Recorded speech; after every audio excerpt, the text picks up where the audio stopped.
Noi siamo Natasha Fernando e Nadisha Oyangoda e insieme a Maria Catena Mancuso siamo le voci di Sulla Razza e questa è un'altra puntata speciale del nostro podcast con un ospite speciale. Specialissimo. Sono Danilo, calciatore della Juve brasiliano.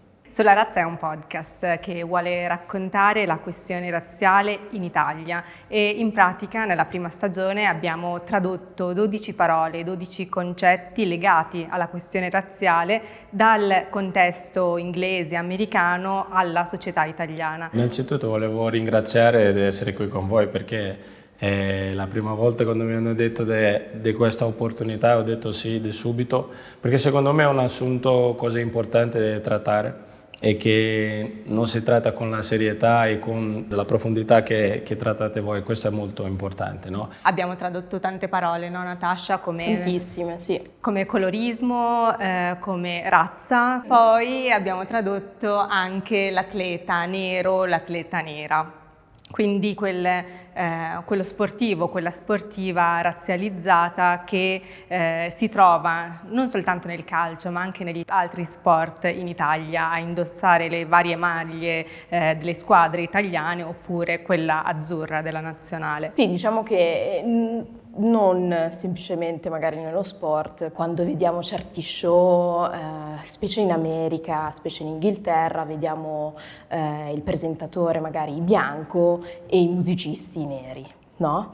Quindi è un po', diciamo, l'uomo, la donna nera vengono usati, se vogliamo, sfruttati a scopi di performance. No? E questo lo diciamo nella puntata, specialmente a livello calcistico, lo si vede. Sì, infatti a livello calcistico raccontiamo in una puntata che spesso gli atleti neri vengono sempre descritti molto come fisici, veloci, potenti, ma mai come tattici, intelligenti, furbi, che sanno giocare guardando allo schema, no? Con più furbizia. Ho appena finito di leggere il libro, non so se avete letto già, se no per favore, è quello di Viola Davis, che è Find Me. Lei racconta le sue esperienze di vita, ma tante volte che ha sofferto con il razzismo e questo vuol dire che non è una cosa, come hai detto sempre, delle sport, dell'atleta nero, ma anche degli artisti, no? Delle attrici, di tutti quanti. E questo, cioè, dobbiamo parlare delle esperienze che ognuno ha vissuto e questo libro parla tanto, è un libro che mi ha dato tanto conoscimento, che mi ha fatto riflettere tanto su questa cosa del razzismo, no? E il razzismo ogni tanto non è così esposto veramente, sai, è un po' più nascosto e quindi noi non lo vediamo subito, poi quando si riflette, si guarda bene, si vede che è una cosa che è sempre lì in ogni punto e che noi dobbiamo combattere. Sì, in effetti Natasha, noi diciamo proprio questo nel podcast, cioè che il razzismo non è sempre evidente, no? Non avviene con la forza, con un atto oppure con le parole, a volte è anche nelle azioni, nei modi di pensare, nelle cose appunto piccole che strisciano, di cui a volte le persone non si rendono conto perché è un razzismo inconsapevole, diciamo. Sì, infatti parliamo di microaggressioni, no? Quelle cose che per esempio a noi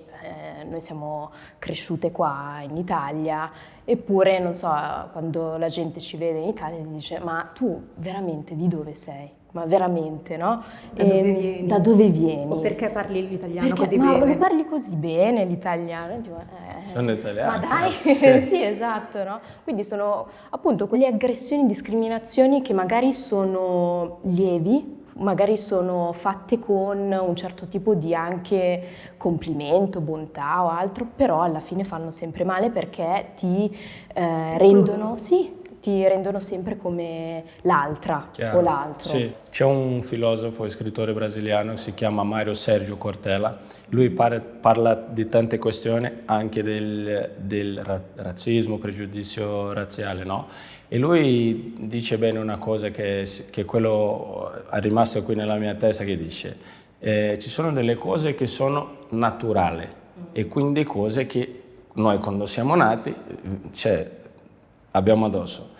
Poi sono le cose che sono normali, quindi che è nella norma abituale della società.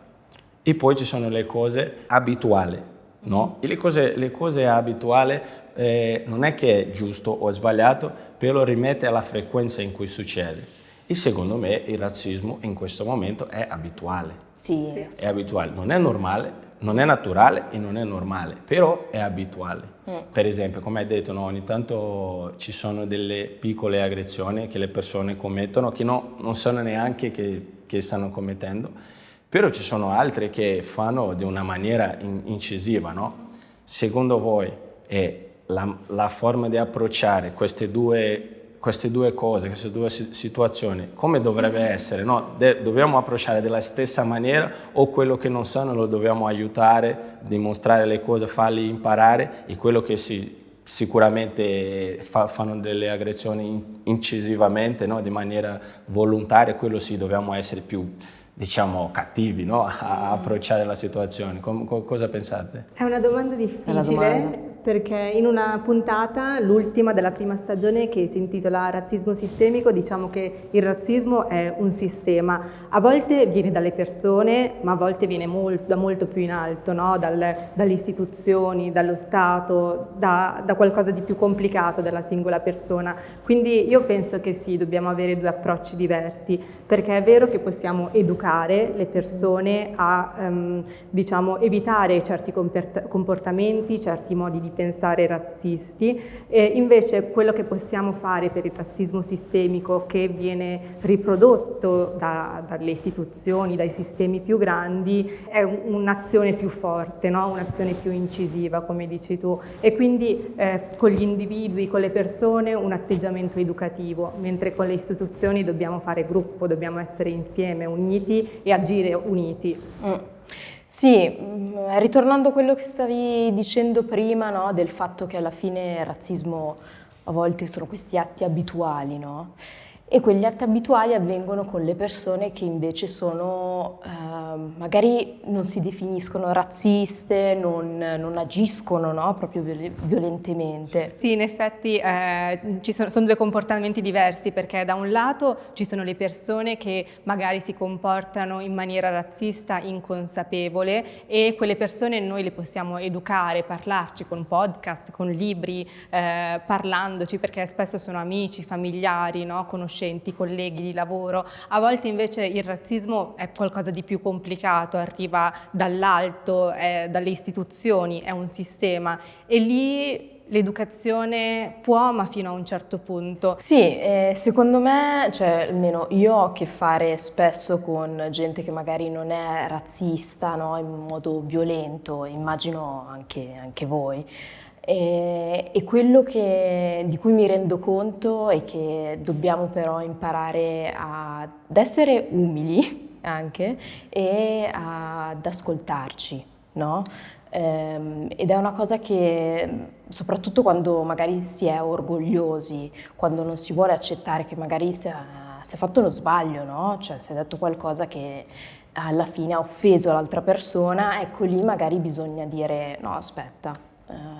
Ho sbagliato e sì. posso cambiare. Infatti non so se a te è mai capitato, ma a noi capita spesso, e uso il noi, Natascia, perché so che è capitato anche a te, quando raccontiamo un'esperienza negativa, razzista che ci è capitata, la persona che ci sta di fronte, con cui ne parliamo, ci dice no, ma quello non è razzismo, tu hai capito male, è un'altra cosa, oppure è successo solo una volta, ma figurati, quella è ignoranza. Ecco, come diceva Natascia, a volte invece bisogna fermarsi e ascoltare l'esperienza della persona razzializzata, perché se ti dice una cosa brutta che le è capitata, quella sicuramente è vera, e quindi quello che può fare l'interlocutore, un buon alleato come lo chiamiamo nel podcast, è quello di ascoltare e supportare e aiutare perché le cose cambino.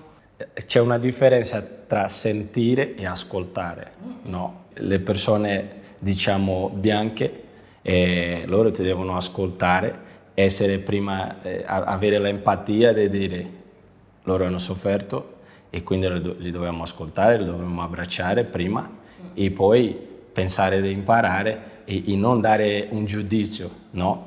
Perché sempre secondo Mario Sergio Cortella, che io sono un affezionato di lui, lui dice sempre che un pregiudizio, sia razziale, sia di genere, qualunque sia, è sempre un cancellamento del senso critico. La persona che commette un'aggressione, che commette un pregiudizio razziale, e lui perde un'opportunità di imparare una cosa che è talmente importante, no? Io Certo. vado sempre su questa linea, dobbiamo ascoltarci, come hai detto, no, ma non solo per sentire le cose, ascoltarci per imparare, per seguire un percorso di crescita che poi è importante per tutti noi. Ma io, infatti, volevo cambiare il tema. Io da quando ero piccolo, il mio padre è nero, no? È nero, è famiglia nera.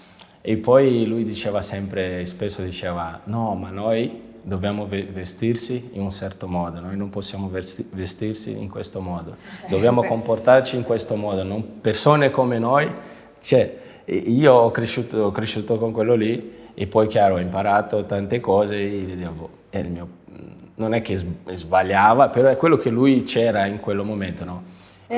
Sì, no, ci siamo guardate perché in realtà è una cosa di cui parliamo anche noi spesso, e del fatto che per forza bisogna anche lì nascondersi forse, no? Sì. Nascondere la propria diversità, perché cioè, si è già magari forse dato il colore della pelle oppure le fisionomie, magari sei già escluso o esclusa, no?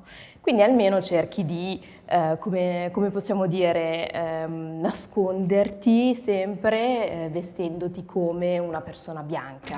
Volendo. Certe usanze, tipo, non so, mettersi il bindi, mettersi certi tipi di gioielli, perché noi siamo originarie del subcontinente indiano, no? Dove comunque ci si veste sempre o spesso in maniera appariscente.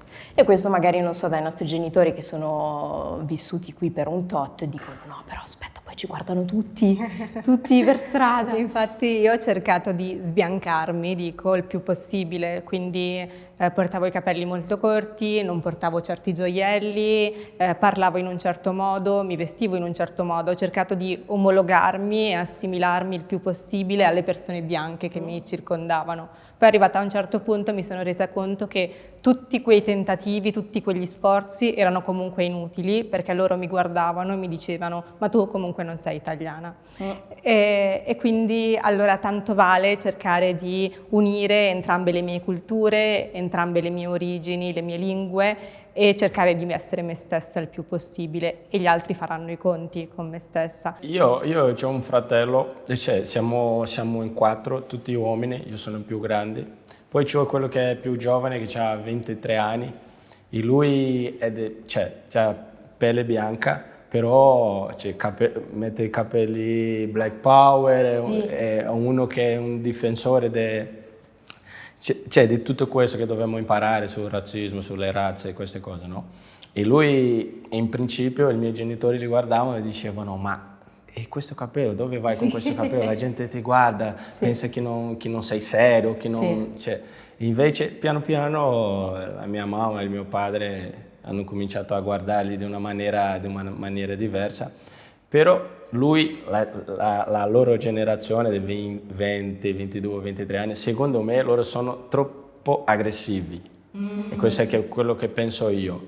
Sono troppo aggressivi, quindi per parlare con i nostri genitori dobbiamo avere un senso, un certo modo di parlare, perché così loro ci capiscono meglio. Dobbiamo cominciare a introdurre l'assunto e poi piano piano fare le cose, no? Invece sì, piano piano loro stanno capendo. Il tema del capello del mio fratello già hanno lasciato andare, per loro non è mica un problema, però non è facile trattare con loro questa situazione, perché vengono già da tanti anni con una cosa che è talmente forte su di loro che è difficile da cambiare.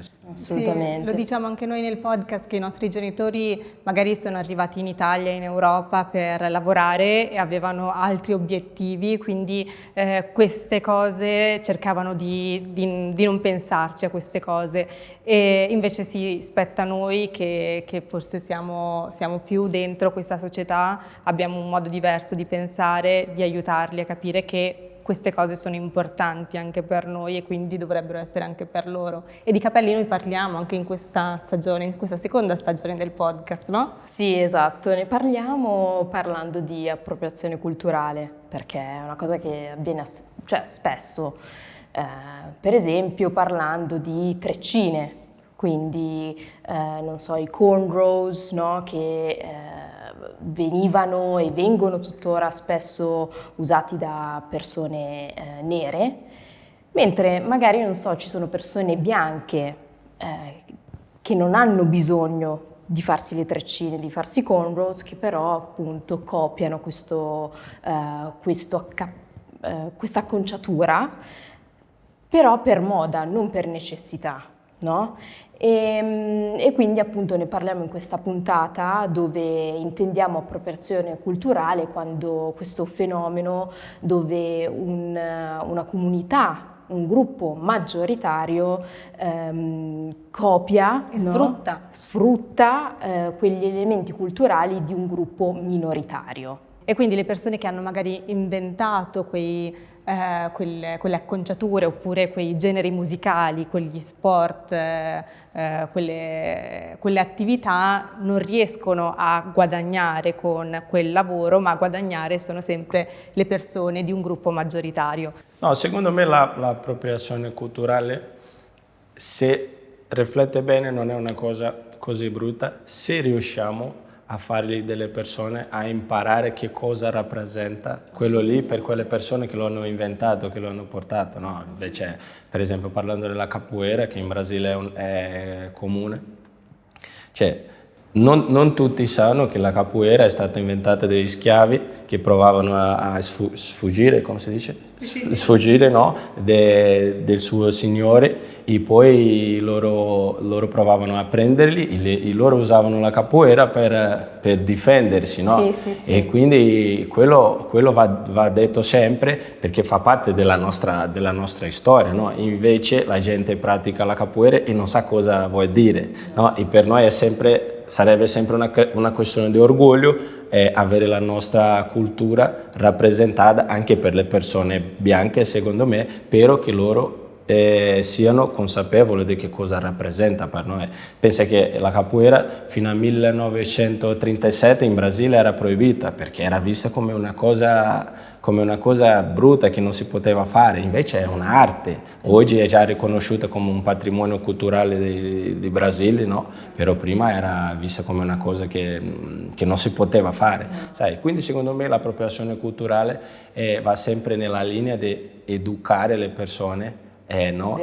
Motivare le persone a conoscere la storia di quella cosa lì, che cosa rappresenta la capoeira, le trascine, qualunque cosa sia. Quello per noi sarebbe già un big step, no? Secondo me, di riconoscenza della nostra storia, della nostra cultura, secondo me è quello che penso un po' così. Infatti noi nel podcast, in questa puntata in particolare, facciamo una distinzione tra l'appropriazione culturale e l'apprezzamento culturale, perché è normale che poi le culture si influenzino, no? Lo vediamo anche nella musica, il rap, il soul, insomma, la musica nasce dall'incontro e dallo scontro tra culture, tra generi diversi, e quindi è qualcosa anche da incoraggiare. Sì, Infatti penso che Sulla Razza, che è un podcast, ciascuna puntata dura 30 minuti, sia anche un po' un esercizio di ascolto, no? Perché si ascoltano delle persone che conoscono questi argomenti, che magari hanno avuto delle esperienze di questo genere legate a questo tema sulla propria pelle, e è un esercizio di ascolto. Per 30 minuti si può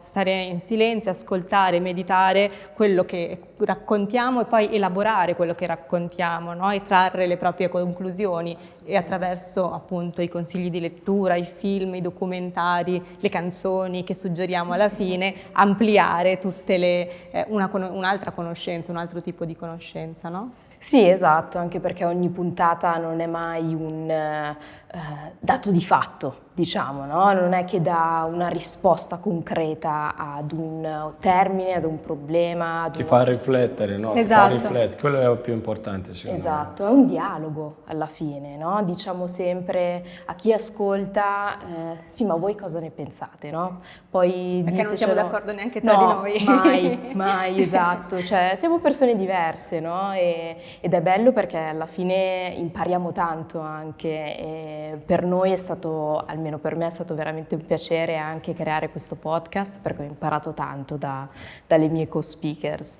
Però è anche un dialogo con le persone che ci ascoltano e poi ci vengono, no, A raccontare. Infatti le persone che ci ascoltano ci mandano anche degli audio, infatti non ci sono solo le nostre voci nelle puntate, ma ci sono voci di esperti, esperte, di altre persone, professionisti e professioniste razzializzate che ci raccontano il loro punto di vista. Quindi non c'è mai un solo modo di vedere le cose, ma si può vedere il tema del razzismo e dell'antirazzismo da diverse prospettive, con le esperienze di tante persone diverse tra loro. Io quello che penso è che sicuramente sì, si può vedere il razzismo di diverse prospettive, no? Però razzismo è razzismo e basta, no? Perché quello che vedo in questo momento, parlando tanto nel mondo del calcio per esempio, è che ci sono tante situazioni che succedono spesso e noi, quando dico noi, per tutti quelli che sono coinvolti con il calcio, aspettiamo ad arrivare su un livello così che non si può più aguantare per agire, per fare le cose. Secondo me, quello è dove dobbiamo cambiare l'atteggiamento, perché non possiamo, va bene, c'è stato un atto di razzismo su una partita, oggi va bene, 2, va bene. Poi quando sei a 6 mesi, adesso dobbiamo fare qualcosa. No, dobbiamo fare oggi, quando succede la prima volta. Sì. Sai, queste cose sono cose che o si fa o non si fa, non si può mantenere una comfort zone su questo assunto perché sennò le cose non cambiano. No, su questo siamo d'accordo e a volte per fare questo è utile avere degli alleati, no? Delle altre persone nere che ci supportano, che ci aiutano e infatti noi ci lamentiamo spesso di essere un po' le uniche persone nere nella stanza, no? E questo è un po' anche il sinonimo di un sistema razzista in cui non hanno accesso tante persone razzializzate, non riescono ad avere opportunità, crescere, andare avanti, fare carriera, cioè ci sono tante persone che restano escluse fuori dalle porte. E quindi noi pensiamo un po' che il nostro compito sia anche quello di aprire porte, no? Fare entrare persone. Sì, esatto. In realtà è un tema molto toccante in un certo senso perché anch'io a volte mi chiedo ma perché si aspetta sempre così tanto, no? Per parlarne, per far qualcosa. Se posso però vorrei chiedere a te, perché sei una persona che magari ha viaggiato tanto. È diverso qui in Italia, nel senso che veramente qui si aspetta troppo a lungo per parlare di razzismo, oppure è una cosa che hai visto un po' dappertutto? No, io quando parlavo intendevo in generale. In generale, perché non è una cosa che succede, cioè in Italia succede spesso e questo dobbiamo sempre dire, però succede anche in tutti gli altri paesi, normale. Si aspetta troppo ad agire, ad intervenire. E quello è quello che è una cosa che io non capisco bene perché siamo veloci ad fare un post su Instagram, a mettere quadratini neri, queste no? cose, sì, però poi che basta, ognuno va alla sua vita e noi non approcciamo nella maniera giusta quello che si deve fare.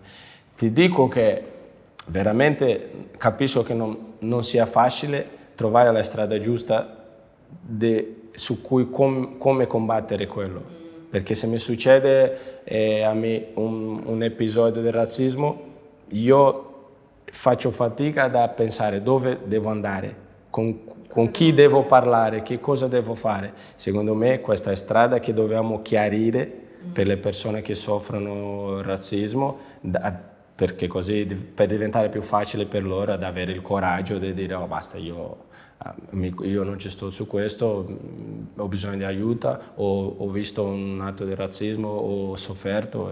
Sai, dobbiamo fare diventare più facile l'accesso come agire in questa situazione, sai.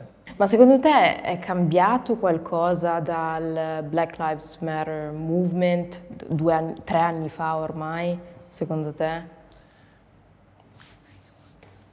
Io faccio fatica a dire che è cambiato, veramente. Secondo me le persone hanno un po' più di paura in questo momento ad sbagliare e quindi tanti non dicono niente o si mettono a parte, però se è cambiato veramente secondo me no, perché le persone dimenticano, vanno ad altra parte, ad altre cose, no, secondo me no.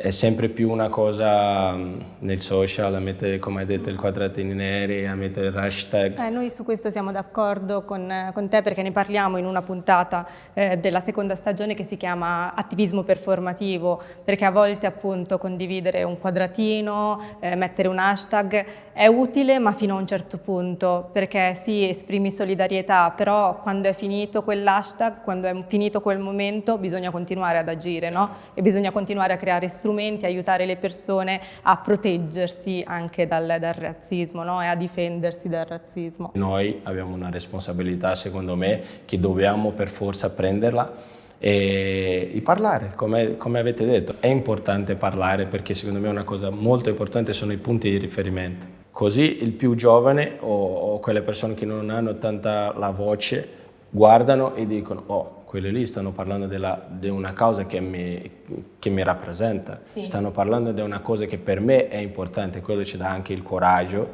di seguire in avanti. Sempre parlando di Viola Davis, per esempio, lei racconta nel suo libro che quando lei aveva 6 o 7 anni, un po' meno magari, forse, e lei ha guardato nella TV e ha visto non so come si dice, una rappresentatora nera. Sì. Lei ha detto che in quel momento lì è aperto un qualcosa nella sua testa che ha detto io posso essere quello che voglio. Uh-huh. C'è qualcosa in più nella vita di essere solo una persona nera che non può alzare voli più grandi.